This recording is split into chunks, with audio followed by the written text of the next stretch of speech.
مساء الخير، أنا فيزا K1. أنا كان معايا جرين كارد انتهى، بعتّ لتجديد الجرين كارد واتبعتت لي ورقة الextend 24 months لحد ما يوصل. السؤال هل ينفع أقدّم على الجنسية بعد 3 سنين ونُص حتى لو الجرين لسه ما جاش؟ طيب، الإجابة ينفع تقدّم على الجنسية بس مش بعد 3 سنين ونُص.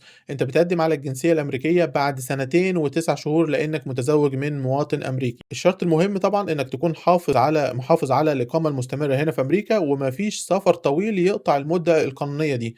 ورقة التمديد بتاعة ال24 شهر دي تعتبر إثبات قانوني إنك لا زلت مقيم دائم بشكل رسمي. في إجراءات الهجرة، إدارة الهجرة الUSCIS بتتعامل مع ورقة التمديد دي كأنها جرين كارد ماشي ومش منتهي، يعني ساري. يعني أي تأخير في الكارت نفسه ده مش معناه يبقى مانع من إن حضرتك تقدم على الجنسية الأمريكية. المهم طبعًا تكون مستوفي كل شروط الجنسية وقت التقديم، وما فيش أي مخالفات تكون عملتها. وبرضه لازم تتأكد إن زواجك فعلي ومستمر لحد يوم المقابلة. أتمنى أكون فدتك بالإجابة دي. لو حضرتك محتاج شرح أعمق لحالتك تقدر تحجز مكالمة من خلال اللينك الموجود في أول تعليق دلوقتي، وأنا أكيد يشرفني إن أنا أرد على كل أسئلتك واستفساراتك.